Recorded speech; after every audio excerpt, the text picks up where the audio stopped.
Hi, and welcome to Talking Tech with Creatives podcast. My name is Stella Oni. I'm a creative and a technologist. I write across crime, food, culture, and tech. I'm a keen advocate of technology, especially how it can transform emerging economies, especially in Africa. This podcast is about getting to the heart of how creative industry experts have innovated and used tech to advance their fields. We'll look at practical applications of technology for creatives, careers, and businesses. The most known tech at the moment, as most of us know, is AI. In the episodes, we'll break down the understanding of blockchain technology, the metaverse, augmented reality, NFTs, and cryptocurrencies, and other kind of technology that will come during this time, and examine how these technologies will disrupt the current, the present, and the future. I think changes are rapid, and I think it is vital to curate the present and look at the future. My guest today is Obi Asika, who has blown me away with his strengths of accomplishments. I will say a little about Obi before we dive into the questions. Welcome to the podcast, Obi. Thank you. Obi attended Eton and studied law in Warwick. He's a creative industries entrepreneur and a leader in digital technology. He believes in innovation, creativity, and entrepreneurship, and has gone on to build around this. Amongst other things, he's the CEO of Storm 360, an indigenous music label, a founding member of Dragon Africa, a strategic communication firm, chairman of Outsource Media, a content production company. He's a governor of Africa Soft Power and a founder of Nigerian Idol. He is also a leading figure in infrastructure for the growth and development of media and entertainment industry. His recent project, forgive my pronunciation here, is the Ejie Asika Resource Center in Onitsha, Nigeria, a co-working space for creatives, the tech-savvy and business solution innovators.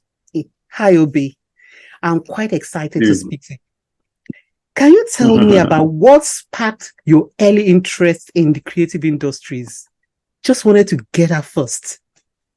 Oh, 100%. That came from my parents. Growing up in my house, we were surrounded by music, by literature, by gadgets, and constantly having to read books. Yeah. So, it was like, I think every holiday we were given 20 to 30 books to read.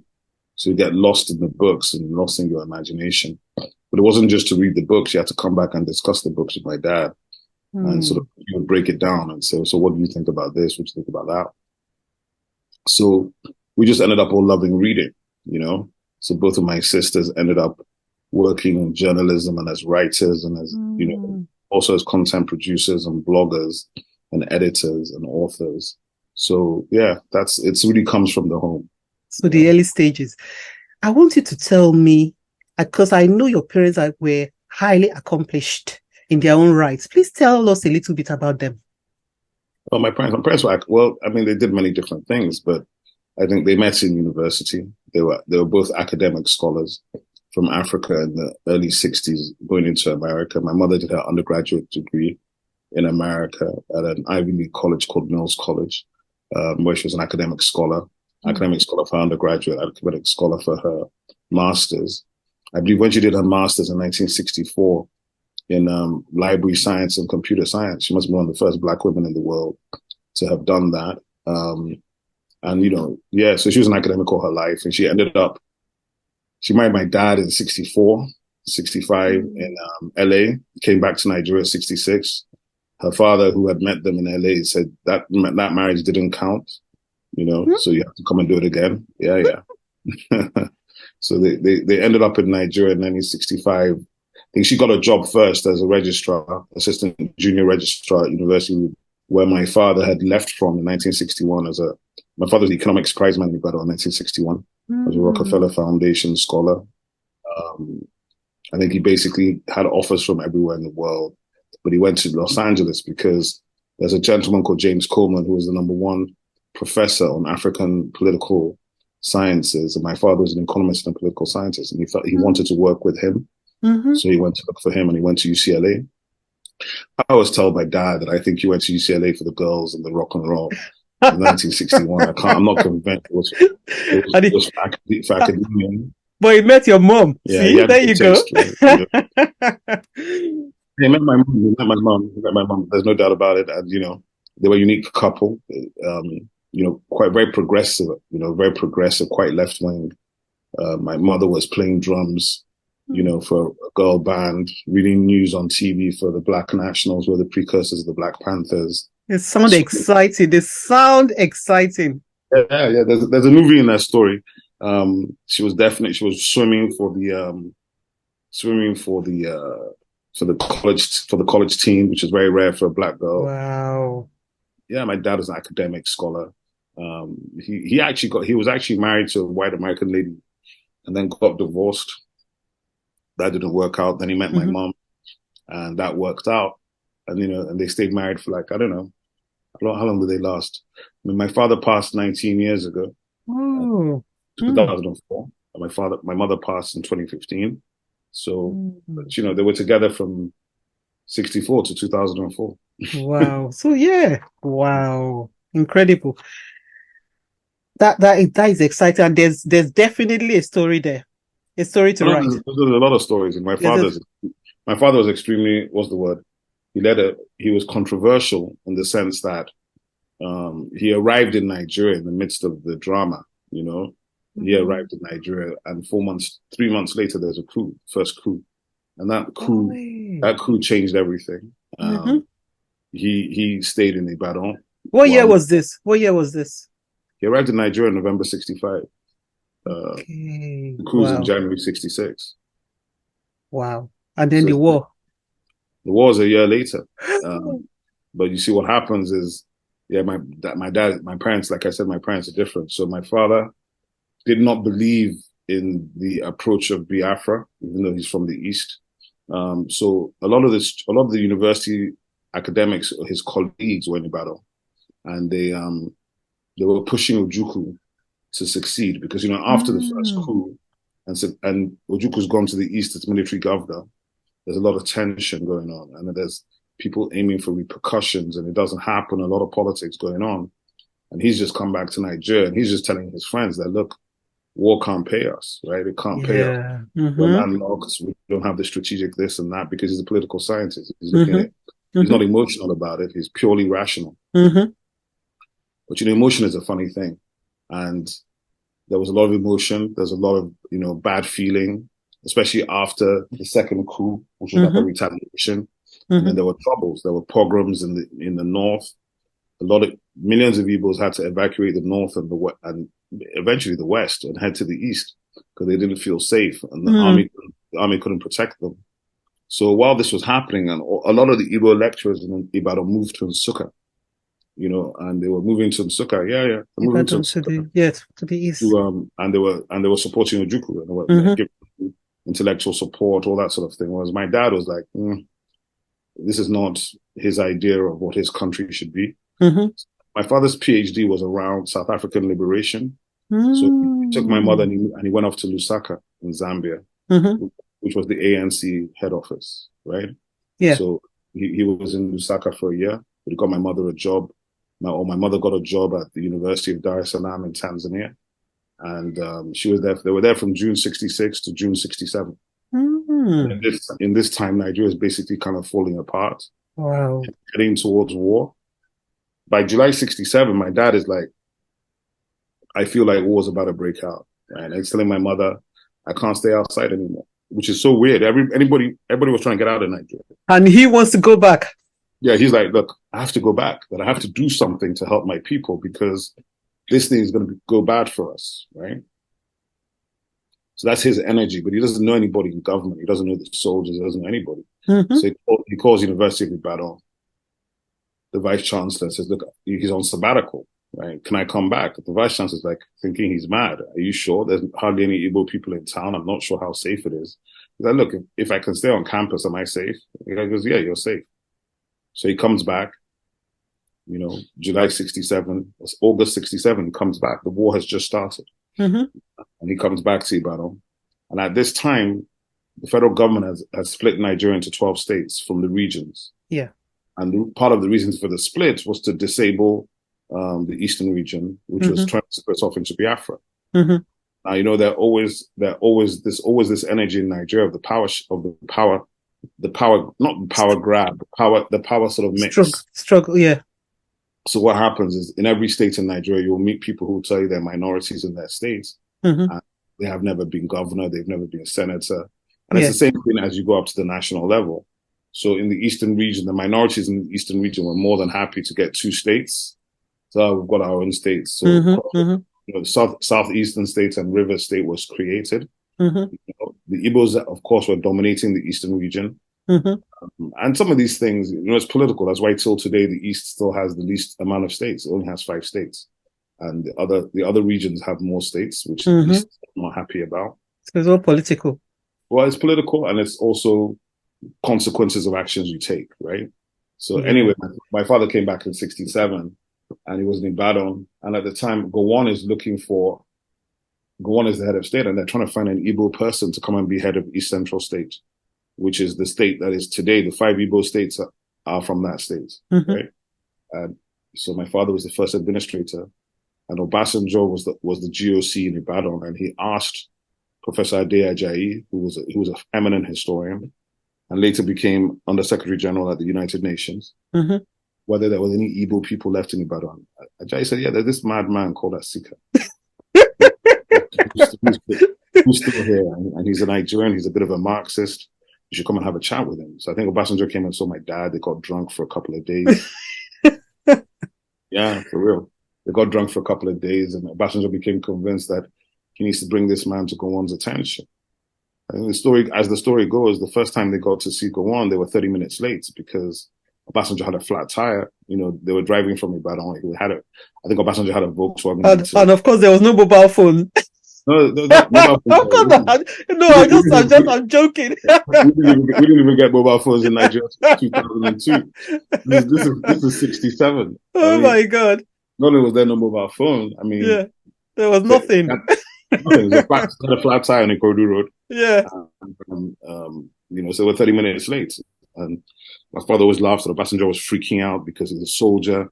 You can't be late for a meeting with the CNC, all this sort of thing. So they get into the office. My father had a bit of a baby face. So they walk into Gowon's office, and Gowon's like, my God, you look so young. Then my dad took a bit of offense. He was like, what do you mean? I'm 31. How? He's like, are you not 33? You know? So that's like how they met. And eventually, basically, Gowon, they had a long chat. Gowon laid out his plans. My father laid out his terms, which was basically about having a free hand in rehabilitation and reconstruction, being treated as an equal no matter what happened to anybody else. You know, he's not a soldier, everybody else is a soldier. So that if he's coming into this thing, you've got to give the East the same as everybody else, and I have to feel that.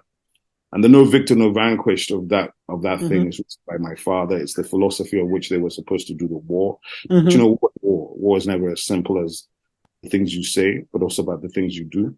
To Gowon's credit, you know, who is a great man, till today, and he's told me 100 times, my father told me, the passenger told me, as Gowon offered him the job, Gowon told him not to take the job, you know? Yeah, of course, because, I mean, this is like a poison chalice. It's not like you're going to be Mr. Popular. Yeah. Your people are saying they've been this and that. It's Biafra. They're creating cult of personality everywhere.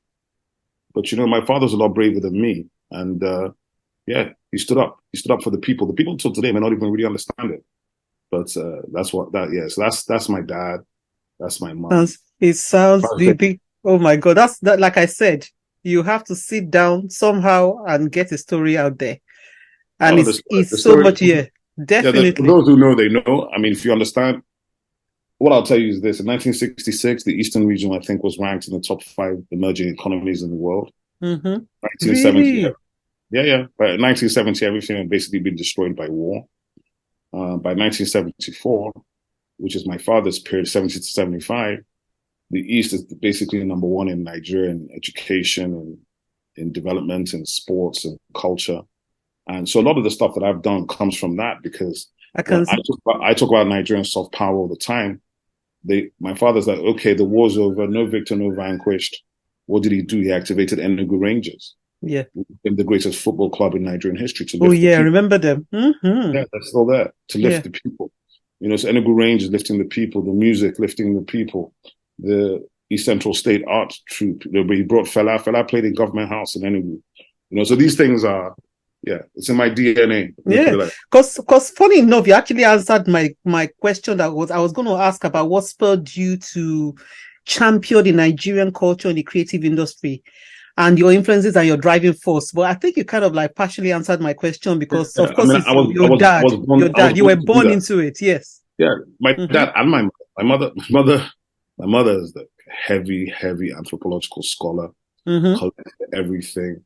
I mean, even now I'm a custodian. I'm a custodian of well over 3,000 pieces of Nigerian antiquity. I saw that. So I saw that. Yeah, we'll actually talk about that later. whether Yeah, you that's whether I am, I mean, and so even by the time, and I have to correct a few things in your intro. Storm. I retired Storm in 2012. People still oh talk about wow. Okay. it. Yeah, yeah, Serious. Since yeah. 2012. Wow. Yeah, but you know how it is. For at least 10 years, 12 years, there's Mm-hmm. no day in this continent you would not hear Storm Records. We did our Yeah. work. Yeah. The music, the content, but it wasn't just Storm. We activated everybody. We activated everybody. Wow. Two-Faced, No Mm-mm. Hits, Square. So we built it Incredible. like a movement. I built it like a movement. It wasn't about me or my label. It was I a had a movement. Nigerian agenda. Yeah, it was a Nigerian agenda, and we're still here. I mean, the agenda was to take over and dominate. Mm-hmm. I would say it's now, well, yeah, this is 17 years later since the Channel Awards in 2006, where we Wow. stepped into Joburg and cleaned up the continent. Yep. And it's pretty much been that since. But I always tell Nigerians, don't be complacent about these things, because there was a time when other people dominated, right? Mm-hmm. But then nobody's ever had this kind of run. Our run is like an endless run, and It's we're still growing. incredible. I'm actually going to go back a little bit because I know, like you schooled in England and you know how, cultured England is. So, and I read in an interview where you were talking about the fact that Africans used to try and prove that they were humans. And I don't know if I read it. You have to confirm whether that was whether you said it. That's not what I said. I would never say that. Yeah. So I think you see, this is Africans, what go on. exactly. I was wondering, I was trying to hear that. I'm like, no, why would I be proving I'm human? I mean, I would say that a lot of the narratives of this world have been controlled by the West for the last 500 years. Mm-hmm. And Africans, till today, do not invest in narrative, which is a big problem. And then they are worried about the way they are represented.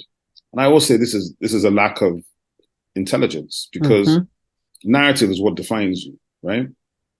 So if somebody presents you as a savage with no soul, with no faith, with no God, and no capacity for critical thinking, and you don't say anything to counter that, that's what you'll be.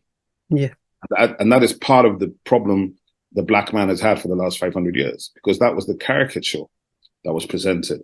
That was the definition that was used to justify chattel slavery. Yeah. That was the same justification used to diminish the black man in America, in the Caribbean, in the United Kingdom, in Europe. Mm-hmm. And unfortunately, a lot of Africans until today still don't understand this. So they'd be busy. You hear Nigerians, Africans saying things like, why don't these black Americans get on with it? I'm like, are you kidding me? Could you have gone through what they've gone through? Mindset. Could you have done what they've done? African Americans today are the 8th biggest economy on the planet. There are only 14 million of them. 40 million African Americans are the number 8 economy on planet Earth today. Wow. 1 billion Africans are not even anywhere near close. But there's work to be done. Because of the way we're being filtered, we don't think about them like that. We don't think about them as economic power. We don't think about them as innovation. We don't think about them as the creators, but they're the ones. They're the ones that create all the trends in America, all the fashion, all the lifestyle, all the music. It's them. They did, yeah. Yeah, so it's like lack of narrative holds us back, because that lack of narrative means we don't see ourselves. Mm-hmm. And it's the thing about not appreciating or knowing your own history. It's something I say a lot about, like, if you look up what's the difference between Thor and Shango, and the Nigerian will say, it's just packaging. I say, it's not just packaging. It's the fact that Shango should have 100 million adepts. Okay? Yoruba is about 100 million, 80 million. Mm-hmm. Mm-hmm. Thor is out of Norway. Norway doesn't have, what, 10 million people? But Thor's approaching $50 billion in revenue. Wow. Django's broke outside Lagos. Why? Because the African is afraid to engage himself. Because the African thinks that the Orisha and the gods of Yoruba mythology are somehow juju. I'm like, you were sold the biggest lie in history, and you bought it. Nobody bought that lie in India. Nobody bought that lie in China. Do you understand? Mm-hmm. Only we consumed the whole lie and threw away our own essence. And for me, part of our struggles as a people is trying to refine that essence. Because the essence of the African is built in his, like I'm Igbo, right? So in Igbo, Chi is your inner God. Mm-hmm. Ba is Ori. Mm-hmm. That's your inner consciousness, is your guiding light. The Japanese talk about this every day. I was about 13. I realized they're talking about us. This thing that they're talking about, the Japanese and the Chinese talking about, Ki is Chi, right? So everything is us. Everything starts from us. It started from us. Yeah. But you have to first of all understand that and appreciate that, to own it and learn from it and use it to your own benefit. So when we stay in a defensive position, like we never did anything, we haven't contributed anything, I'm like, these people are crazy, man. And unfortunately, there's a lot of Black people stuck in that rut.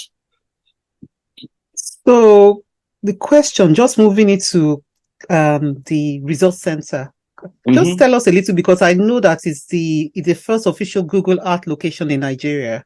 Well, no, let me adjust that. It's not. Yeah. It would be, once we finish the process, it'll be the first in the East. It would be the first in the East. Okay. Yeah, there are about 12 or 15 Google Art Centers already in Nigeria. Okay.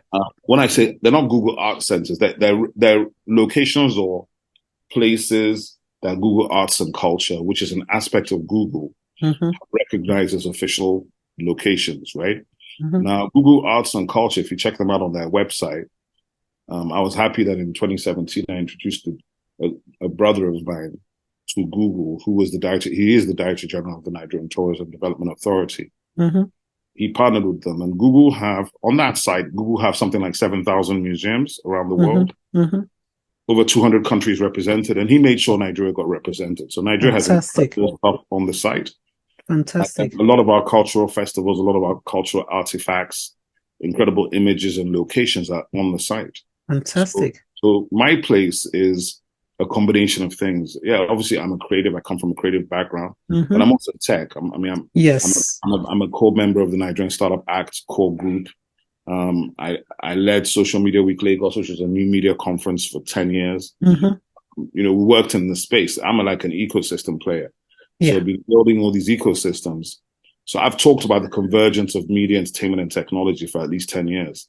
It's incredible. One of the things you see, obviously you're in the space, so that new media and social media changed everything. In terms of YouTube, in terms of, what YouTube has done in terms of distribution and for creators, and in terms of what social media has done in terms of, interaction and ability for people to really stretch content, right? So all these things have led to more storytelling from Black people and Africans than in the previous 100 years. Because it's direct telling of stories now. You don't have the middleman anymore. You don't have the gatekeepers. You don't have a gatekeeper. Also, you don't have a feedback loop. It's interactive. It's two-way. Yeah. And then the other thing is now you begin to see like stuff you never were taught in school. Whereas Black history, African history. I went to school in England for 20 years or something like that. Nobody ever taught us a word about Africa. It was irrelevant, right? And it's not on the curriculum. Modern Africa certainly isn't on the curriculum, let alone ancient Africa. So, and when Africans are in the curriculum, they don't have any agency. They're just sort of objects of either, objects that you should be feeling sorry for, or objects that you should be deriding. Yeah. So, the lack of agency didn't make sense to me, because where I'm coming from, I'm like, that's not how my family is. That's not how the people I know are. That's not how my ancestors are. I have no idea what these people are talking about. So since I've been a kid, the disconnect between how we are represented and how we are has been something that I've fought against all my life, right? Because I feel it's very important. I feel that for all of us as Black people, wherever, because all Black people are Africans. I mean, the whole world is actually African, because everybody came out of Africa. They did. And that's it. That's my. I mean, that's my story, and I'm going to stick to it. Yeah. No, seriously. And it's like someone is telling the story. It just shows the importance of art and literature, and the way technology is just going to, for me, it's just going to blow everything out there. So I still want you to tell us a little bit about the resource center, what your plan is for it, because I was just blown away by some of your plans. The plan is ongoing. I mean, we've done a lot, we're in a bit of hiatus right now, but we've done a lot. We're open for about 18 months post the pandemic. But it's been a 2-year build, maybe a 20-year dream. My father passed 19 years ago, and I first had the conversation about doing it then, and I remember, then President Obasanjo said to me, I think you should wait until you have the means and resources, because everybody makes promises when you die, when your father dies, but many of them will not honor the promises. And he was 100% correct. By the time my mother died, it was now more like I had promised her that I'm going to do this thing. And, so I just found a way to get it done. It cost a hell of a lot, but we got it done. At least it's there. It's in the community. It has already served the community. We've certainly trained 3,000 to 5,000 people already. Wow. Basic coding, Scratch, some of these things, done a lot of activations, a lot of stuff around webinars. We even did a TEDx, so we've been active in the community, but we're still looking for that sustainable thing. The troubles in the East have not helped, because we've had this whole violence situation, the Monday sit at home, the IPOB guys. So it means that in a place like Onitsha, which is in itself trying to come back to what it was before the war, Onitsha was the cultural center of the East. Yeah. But post the war, Onitsha has really just been the commercial center, the markets and everything else. So the cultural stuff, or the entertainment, nightlife and all of that, is more in Asaba. Asaba is a twin city. Like if you're crossing Lekki Ikoyi Bridge, it's the same length as Asaba Onitsha Bridge. You understand? It's the same city. But, Asaba is part of Onitsha, greater metropolis, actually. Yeah. But Asaba is a much more modern place. So all the traders are making their money in Onitsha market. We're building mansions in Asaba, building hotels in Asaba. That's interesting. Asaba is like a lifestyle zone. Onitsha is very much just an overgrown, well, it's not no longer an overgrown village, but it's not, we have a ShopRite and, all these things, but we're not as... It's not catching up yet. Yeah, I get what you mean. Yeah. Not fully, yeah. Yeah. So those things are still a bit of a struggle. But the truth of the matter is, I'm proud of the fact that places there. So what we've done is that, like I said, we have a large art collection. So there are about 500 pieces of the art collection in the location. My father's papers from his work in government, photographs, at least I have over 100,000 photographs. My mother was like a librarian. She collected everything. So, I have over 10,000 official documents. Nigerians are always talking about history and what they think happened. I don't speculate too much. I pretty much know what happened. Wow. That's some serious knowledge on there. Yeah. So, the difference between hype and real, between hate and truth. Do you understand? So we have all of that. I have a computer lab, 31 workstations, which is where we train the people. We have co-working spaces. We have live entertainment space. We have a restaurant, bar and grill. But to find the right partners to operate some of these things is the challenge. It is, yes. To make it pop the way I want to make it pop has been a challenge. So 2023, we've really not been active. Hoping to take a break, rejig the whole thing. Yeah, and see. Come back strong. Yeah. It's my property. It's also where my parents are buried, so it's not somewhere that's going anywhere anytime soon. Yeah, that's good. Yeah. So is there a library there as well? Yeah, would there be a plan to digitize the archives at some point, you think, in the future? 100%. Because that would be really useful. Useful for scholars around the world. No, 100%. We already digitized something like 20,000 photographs. We're going to digitize. Yes, we are digitizing the archives. And we're putting in place partnerships with UCLA and University of Ibadan, the two universities my father attended, and possibly in Nsukka as well, who gave him an honorary doctorate at a point in time. So, academia is a big part of my family life. My grandfather on my mother's side was a former chief inspector of education of the Eastern region.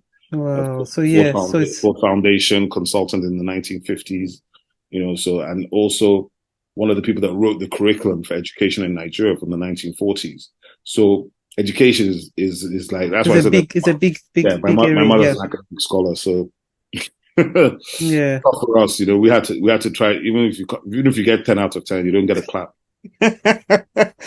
So I just wanted to ask here, so what do you think are some of the skills or mindset that entrepreneurs require to succeed in technology, in this technology age now?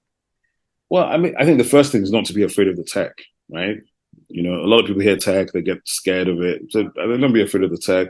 Look at tech as an ally. Tech is Mm. an ally. And what the things that technology can help you do right now, I think probably the biggest leap is AI, artificial Mm-hmm. intelligence, Mm-hmm. which can really help cut a lot of corners in terms of work, It does, yeah. right? In terms of workflow, work processes, formatting stuff, templates. AI is great for that. Yeah. I think the other thing technology does as well is give you the ability to scale. So with Mm-hmm. the technology platforms and digital media and being online, you can go from serving your friend to serving a million people, right? Yes. So the opportunity to scale is a big thing technology brings, and it brings you that opportunity to bring solutions and solve problems at scale. And when you Mm-hmm. get to scale, that enables you to make a different kind of money. Mm-hmm. Mm-hmm. In terms of creatives, anybody in the creative industries knows that technology changes everything. It does. I mean, if you're in the music industry like I have been, or the television industry like I have been, or the live entertainment industry and all these things, technology changes your work process. From when you start Mm-hmm. recording music on reel 20 years ago to you're recording music now on your laptop, right? It's Mm-hmm. a whole different world of change. I went from recording on 16-inch reels to DAT tapes to Strange.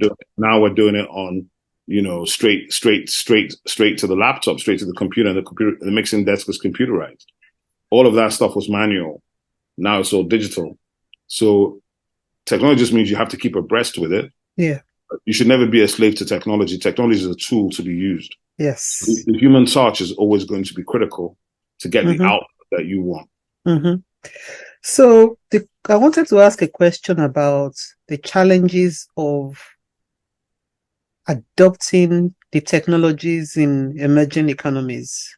I will say, what do you think are the challenges that we face? Because it's in going in leaps and bounds Mm-hmm. in the advanced economies. And I don't know how emerging technologies how it will work. What do you think? Well, the thing is, this is now really there are no gaps anymore, right? The mobile phone has made it that everybody is getting the same thing at the same time. Hmm.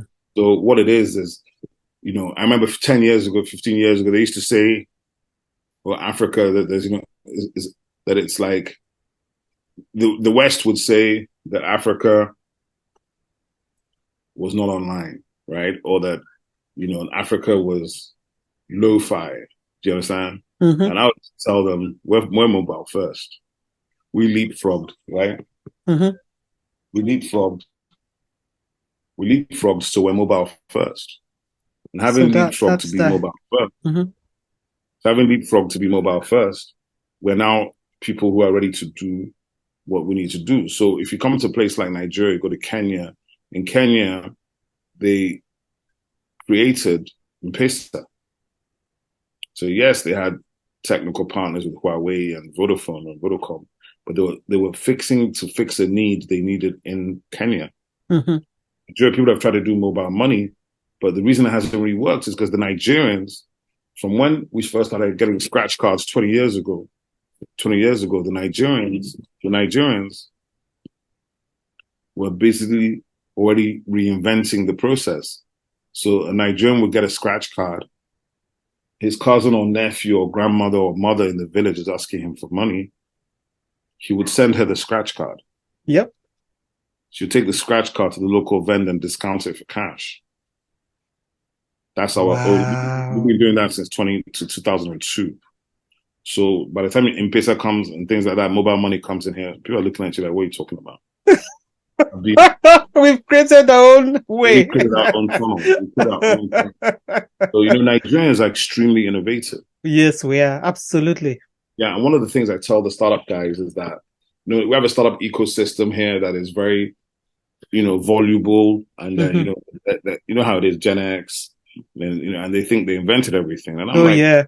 I'm like, innovation didn't start in 2010, guys. Knock is 3,000 years old, right? Yeah. Yep, absolutely. Knock is 3,000 years old. The pyramids, Chi, Afar, Ife, Benin Bronze. These things are, Thousands, ancient. yeah. And they're Absolutely. ancient innovation and their technology. Yeah. That's what they are. You have to actually understand that and stop giving like it's one relic. Our art is literature, because our art is what is used to tell the story of our lives. Yeah. You understand? So it's just that we ourselves at a particular level became so reduced, we don't even engage. So we don't engage our own stuff. Therefore, we don't appreciate it. Do you understand? Yeah, I get you. That is the fundamental. Well, I think things are changing in terms of, I can speak for literature. In the literature, even in music, things are changing now. There's a kind of pride in what we've got. And there's a platform for us to be able to, like you said, push those things out and push it out into the world, in a big way. Well, I think, look, it's like this, right? Part of what we did, and I think it had the impact, was that we were able to give a generation of artists and Nigerians the self-confidence to be themselves. Yes. That's the secret behind the Afro beats and the Nigerian music revolution. Yes. We stopped the external filter. You didn't need to be anybody except yourself to become successful. Absolutely. And in doing that, began to give Nigerians their own self-confidence. Because a lot of people were talking down on themselves. What are you doing? This is a waste of time. Obi, what are they doing? So don't worry. Just let them do it. Yeah. And look at what happened. Yeah. Of course, because when you allow our people to express themselves and to do what it is they do, you can't stop it, because we're world class. Yes. But maybe not everybody understood that we were world class. I've always understood that. I didn't need a white guy to tell me that we're world class. Yep. Do you understand? I already know this. I know that what we're bringing to the table is worth a lot. Yeah. But at the time, it was being diminished, first of all, by ourselves. Before you even get out of your house, they've diminished you. Before you enter the streets, they diminished you. Go to the radio station, the TV station, they laugh at you. That was the prevailing environment. So we've come a long way. It's the same thing with Nollywood. Society used to laugh at Nollywood. What are they doing? And now, yeah, but look at that now. I'm like, are you kidding me? They're telling the stories that the black world wants to see. So you got 10 million black people in Colombia who are freaking out on Nollywood movies because they can recognize themselves. Yeah. They don't have to understand the language. No, at all. Same thing in Trinidad, same thing in Jamaica, same thing in America. And that's what happened. So our stuff moved through the sort of mom and pops stores in the black neighborhoods where they're going to look for African food. They see the Nollywood films. We see the Nigerian music. That's how it first moved, before social media. So we were worldwide before social media. One of my guys says OG before IG, right? OG. So I'm going to come back to you. Before I come back to you, actually, have you kind of like dabbled in any of the technologies or looked at them as well? The metaverse, augmented reality, all those kind of things, NFTs. Have you gone to look at any of those technologies at all? Or you just stay? 100%. I mean, I'm a big supporter of some major artists, especially NFT artists. There's a young Osinachi, who's probably the number one NFT artist from the African continent. Yeah, I've seen his work. It's brilliant. With David Bowie and all kinds of people. There's another young chap called Anthony Ezekiel who's showing right now in New York. Anthony's incredible. He's 22, 23. Wow. Already generated a lot of projects. I'm a big supporter of the NFT game. NFT's kind of tanked, but Web 3.0 I think is here to stay. you It know. is. Absolutely. And I think the asset class will grow as well. In Mm-hmm. terms of AI, I think the fundamental thing for me is we as Africans have to pay attention to AI. Mm-hmm. African language modeling is critical to come into AI and to also see how we can bring African history and culture into AI, Yeah. because otherwise we're already behind, because what is being trained doesn't involve us. Yeah. So, The bias. exactly. So when you push it in, we're not there. I mean, and these things are critical. Digital identification, the scanning where the black faces are not able to be scanned, all of these things. And if we don't do it, nobody else is going to do it. So it's Mm-hmm. our agenda. We have to do it ourselves. Mm-hmm. So I think these things are critical. Augmented reality, I mean, I'm very interested in all of these things. Mm-hmm. And I sort of monitor them, and I stay closely connected to quite a few players in those spaces, because Mm-hmm. what I actually feel is that as much as we look at Nollywood and music, I think we may well find that African stories, culture, and mythology will explode, first of all, from gaming. I think Yep. gaming might be the place that brings us the $1 billion before we get to film and music. I think so. I think so as well. I believe it. Yeah, the mythology we have is so deep, it's so Oh rich. my God. It's incredible. Stories we have are uncharted, and we can create so many different multiverses, right? Around the Orishas, around Shango, around Amadioha, around the Igbo gods, the Yoruba gods, the Nupe gods, the Hausa mythology. There's so much. There's content. There's rich. It's rich in there's rich content for we have more someone to cultural use. festivals. Yeah. We have more cultural festivals than almost any country in the world. Every single festival we have is a multi-million-dollar property waiting to become. Wow. It's just that we have lacked the visionary leadership level to bring those things alive. So you're looking at this thing like it's some dry thing on a piece of paper, on a postcard. No, bring it alive, digitize it, make it interactive, turn it into a product and an experience. And suddenly everything changes. The Durbas we have are magnificent. The Igwe festival in Benin, the festival in Jebu where you come with the horses, the Ofala festival in Onitsha, which is the foundation for carnival in Trinidad.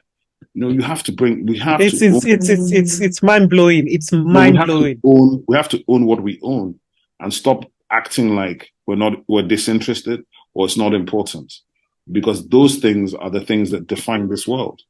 That is what we need to be. I don't know whether it's disinterest or as more than anything else. Maybe it just requires governments to actually be behind this, because if you think about the West as well, there's quite a lot of money. I'll talk about England. I'm based in England. You have the Art Council. The Art Council is a big funding body for the arts in England. There's no doubt, but what I'm talking about, the government does what it can, and the people are involved. But trust me, you see, the duality of the African is based around religion and culture. So the advent of Western religions have subdued our culture. It's as simple as that. The only reason why Shango and Co are not global box office superstars is because some people think Shango is juju. That's all. But if you go to Brazil today, he's worshipped. If you go to Cuba, he's worshipped. You go to Haiti, he's worshipped. Batala is worshipped. So the issue is, why are we afraid of ourselves? That's the real question. When you shed fear and you embrace your essence, you own everything. You own everything. That's what I actually feel. And yes, of course, look, I mean, my brother is the lead of the Tourism Development Authority, and I know what he feels. If he had the resources today, he'd already have done it. But again, even when you're in government yourself and you're in charge of those sectors, what are the budget they're giving you? That's the thing. They're not giving you the budget. You don't have. We haven't yet had a president who has backed culture to the heart, but we're hopeful. This president has created a culture and arts and creative economy ministry. So we're hopeful that they will be backed. So it's great to create the ministry. If you don't back the ministry, if you don't put the funding in place, we're still in the same place in terms of the way government looks at things. But we've never done our work waiting for government. If we had, there'd be nothing like Afrobeats. So let's kind of imagine the future. Let's imagine we are in 2023. So 2030 is 7 years away. So what do you see for 2030? Let's say 2035. Because I would say 2030 is only 7 years away. 2035, what do you see? By 2035, it's very possible that the Nigerian creative economy could be $150 billion a year. By 2035, it's entirely possible that Nigeria is a top 10 economy in the world. Mm-hmm. This is with or without government becoming more efficient. It's just a virtue of where we're going. We're on a trajectory that can't really be stopped by government. Do you understand? Yeah. Because we are globalizing. As we are globalizing, and the beautiful thing about it is music doesn't come alone. Music comes with culture. Music comes with fashion. Music is coming with our food. It's coming with our personality and attitude. So as the Afrobeat is going, it's taking all these things with it. So it's not even just one thing that's coming. Literature, visual arts, culture, food, fashion, dance, comedy. Everything is coming with it. So we are talking about creatives are going to cause this explosion. Oh, it's a combination. It's never creatives And alone. and technology. Actually, technology as well, And creative technology and business people. And business, yes. All together. Yeah. Creatives have to collaborate with business people. Yeah. Build businesses. You can be a great artist, doesn't mean you built a business, right? Yeah. So people have to people just have to manage their egos and collaborate and build. And if they do that over the next 10 years, I think all of us will be shocked at what's going to happen. Because even like today, if you think about it, 15 years ago, being Nigerian was almost being defined by, you people, the 419 people, right? Yeah. But they being Nigerian. Oh my God, that's changing. That is changing now. It's defined by the music. It's defined by the music, arts, culture, everything. Oh, your girls are hot. These people can dance. I love your food. Oh my God. Jollof rice. Exactly. Those are the things that define us, and those are the things that make us special. And I think the world is just beginning to get a taste of our personality, and they're loving it. Yeah, they've known us for years. They've been seeing us everywhere, but they didn't necessarily know how we do what we do. They're getting to know us. Yeah, that's it. And as that continues, the thing for us is not to become, that's my word, is not to become complacent. Yeah. Not to become those people that are sitting there, like I say, if somebody owes you something and what you're doing is something that's really going to now, and you become kind of, what's the word I'm looking for? Entitled, a sense of entitlement, which is a problem I see with some of the younger generation. So, because if you're a certain age, there was a time when we were not hot. It wasn't cool. Yeah. Right? So don't take it for granted, right? I tell the kids all the time. I tell the artists, I said, listen, man, there was a time when you couldn't, if you try to put you on stage to perform in Ikoyi, they'll boo you off stage because you're Nigerian. And now the people are coming to us. Now the biggest man in Nigeria, including the president, is ready to pay money to come and see you. They're coming, yes. So, and you're filling out stadiums worldwide. Do you understand? You're doing, as we say, you're doing the damn thing. It's for real. And that journey, I'm blessed to have lived through it. Yeah. So what is the vision for yourself? How do you see yourself in this landscape for the future? Oh, leading. Fantastic. That's what we do. That's what we do. We lead. I mean, there's a platform we're launching called the Omniverse, which is a collaboration platform with the common idea that if you take any industry and apply technology and innovation to it, you can scale it 4 to 10 times. So that's the basis of the Omniverse. We're launching our first big gatherings at the end of February in Lagos. We have a 4-day gathering. Wow. We're bringing together people across about 40 industries. So about 30,000 people there over the course of the week. And sort of to drive our agenda, which is around technology, innovation, creativity, business, and monetization. Monetization is important. Very, very vital. Because when we started, they say, if I took it from the creative economy side or entertainment side, they call it show business, right? When we started, we had to first of all validate the show. So I think we've validated the show now. Yeah. And now it's about the business. Right? It is. How do we create the right platforms, the right opportunities, the right models for everybody to thrive? Yeah. If we do that, then everybody's going to grow exponentially because the biggest asset we have are the people. Yep. It's a secret a lot of people haven't worked on. And we have a very young economy. We have a young, Population. what is the population? Our average age is 19. Yeah, it's fantastic. Well, when you look at the world out there, the developed world, it's an aging population. So that's another thing that works for Nigeria and Africa. Right. Okay. So I'm winding down now. I just want to come back to you now.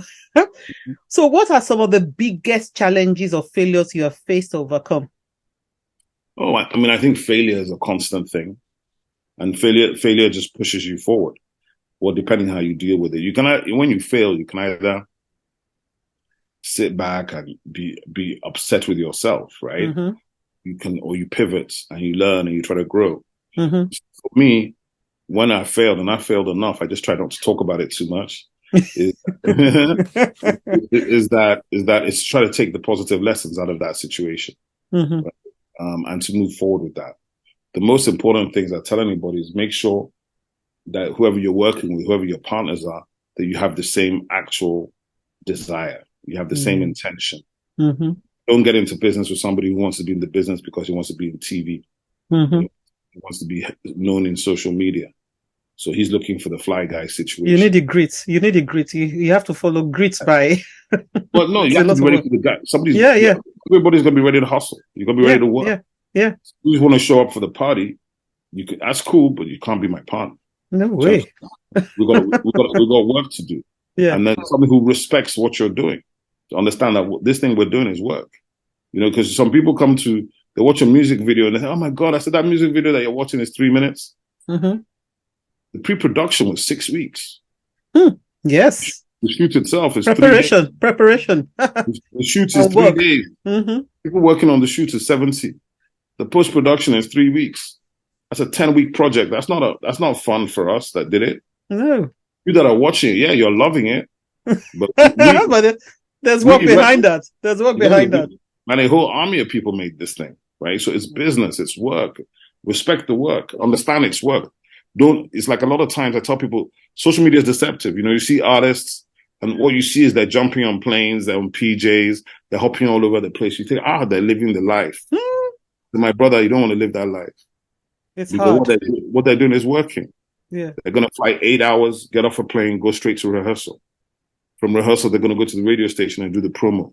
Yeah. The next day, they're going to come back to the radio station, do the same promo. Yep. Do the same interview, the same silly people asking the same silly questions. And they've got to smile. They look excited. They've got to look excited to hear the question. So they've got to do all that stuff. Then they've got to come out and give a killer performance. Then when they finish giving the killer performance, maybe they even have to go to the after party because it's part of the contract. Yep. After the after party, they're getting home at 4 or 5 a.m. If they're lucky, they sleep till 8, 9. Then they've got to go to the airport and fly to the next city. Then they've got to do it all over again. All over again. Either the next night or 2 nights later, they're going to do the same performance. And when they do that performance, they cannot give a performance with less energy than the one they gave the day before. It's got to be at that same level. At that same level. If you don't do that, you have no career. If you can't deliver that, you're not a professional. So I tell people, understand that these people are world-class professionals delivering at the best level that you can deliver. And that's why they get paid. They don't get paid because they're your father's friend or your mother's cousin. No. They get paid. Delivering. Get paid because they can sell tickets. Yes. On a charity show. So that is, and authors, same thing. The most important thing for me are the writers. Because the writers, the people who control the written word, are the same people that write music, they write screenplays, they write plays, they write poetry, they write film scripts. And then, of course, other auteurs take those words and turn them into songs, turn them into films, pieces. And that's the second skill. The first skill is the writing. Is the writing, yeah. So if you've got great writing, you have a great chance. Yeah. And just the question about monetization. Can you let's tease a little bit of thing out of there? How do you think things could be monetized? Creativity can be monetized? in this creativity is age? monetized in 100 different ways. From podcasting. In the tech, in the tech space. Yeah, podcasting. I mean, podcasting, I think the key thing is this, right? Especially in places like Nigeria and in Africa. We have to embrace the platform economy. We have to embrace platforms, e-commerce, digital merchandise and products, right? Nigerian talents, influencers, musicians, footballers, athletes, actors, the rest of them easily have 1 billion followers in social media today. That's not theoretical. That's fact. Wow. Yeah. Where's the product? What's the product you're selling to these people? Oh my God. No products. So, we don't have products. Where's the product? All our Nollywood girls, where's the hairlines? Where's the makeup lines? Are you with me? So fulfillment and logistics is a big part of product. So we need to sort that out. Business people, this is where business people are needed. Build the platforms, tech guys, build the platforms, build the fulfillment and logistics. Area Market in Aba should be producing all the product for West Africa.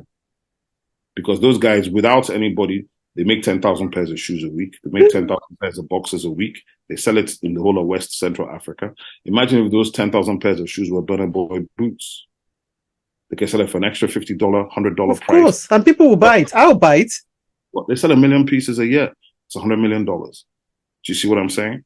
So we have to be intentional, right? We don't need to go to China. It's Abba's right here. Do you understand? Mm-hmm. So it's about understanding what the real opportunity now is to productivize and merchandise the soft power and the culture that we are exporting to the world, right? And then to domesticate it. So if Burna Boy were to tour Nigeria next year to do 40 stadiums, right? In every single stadium, we should be selling at least, looking to sell 200 million worth of merchandise. Because you have 40,000 people in a stadium, everybody should come out and buy a t-shirt or a cap. And they will. Of course they will. Of course they will. I'll buy it.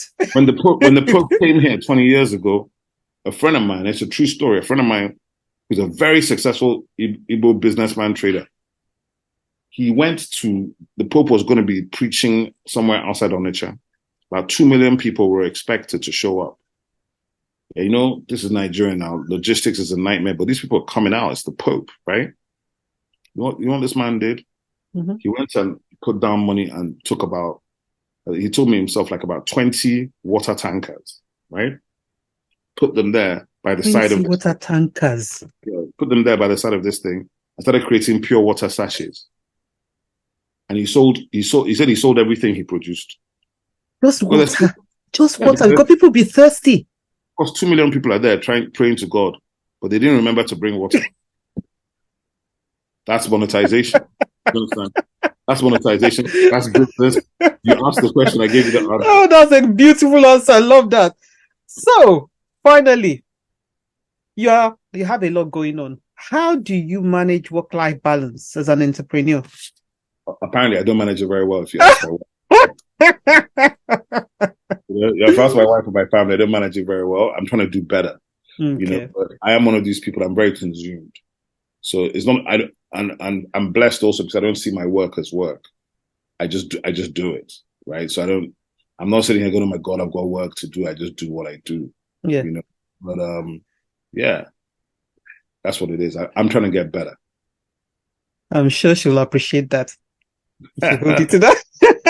Look, listen, you know how these things Thank you. Huh? No problem at all. No, thanks a lot for the conversation. Thank you so much. I'm not the founder of Nigerian Idol. I was listening to you give me all these titles. Oh my God! So who is the founder? Where did I get all this? How you get all this information? I don't even know. In Nigeria, they'll be writing your bio, and you'll be saying to yourself, "Reading." I picked it from somewhere. I'm sure, but I'm a judge on the show. Oh, you're a judge. I have been a producer of a number of formats. Okay. I brought Big Brother Nigeria to Nigeria. I produced The Apprentice Africa. So there you go. Dragon's Den Nigeria. Yeah, we've done a lot of them. Yeah. And I produced stuff for Idols, West African Idols, and Nigerian Idols 10 years ago. Mm-hmm. So yeah, television, live events, the Omniverse, which is really coming in a major way. The Omniverse is collaboration. We have ISN Hubs, which is the biggest innovation hub network in Nigeria. Mm-hmm. Founding member of ISN Hubs are my founding partners for the Omniverse. Mm-hmm. I'm excited about it. How do you spell that? So that's ISN Hubs. If ISN. if you're nice to me, I'll get one of them to come and interview with you. Yes. I'm already nice to you. No, listen, definitely. No, I can get the chairman to come and have a conversation with you. That would be fantastic. He's one of the core drivers for the Omniverse as well. He can give you perspective, but he's a tech entrepreneur. He's started a lot of things. There's a lot of people who do a lot of stuff. And that's what I think about Nigeria is there's a lot going on. But, you have to be connected to see it and to understand how it's coming and what it's affecting. Yeah. So what did you call it? ISN? Is it IS? Yeah. Innovation Support Network. ISN. Okay. Hubs, Innovation. isnhubs.org.ng. Okay. Yeah. Okay. And you listen, we're holding Obi to this now. The chairman is coming to talk to us. No problem. That'll be fantastic. Take it as done. Now, how do people connect with you? Can you tell us the platform, your best platform for connection? I'm easy. I mean, I'm on LinkedIn. Mm-hmm. I'm on all social media as Obi Asika. I don't have any different names. I'm just Obi Asika. Fantastic. And if you're not rude and you're not coming at me like that, I might even respond. They will. No, the people listening here are not. They'll be very happy to hear what you said. You've given us value today, and thank you so much. I really appreciate it. Thank you, Obi, and have a fantastic. Sorry, I was late. I was being an African. Don't worry about that. You're forgiven. You're forgiven. You're giving me people to interview, so that's good.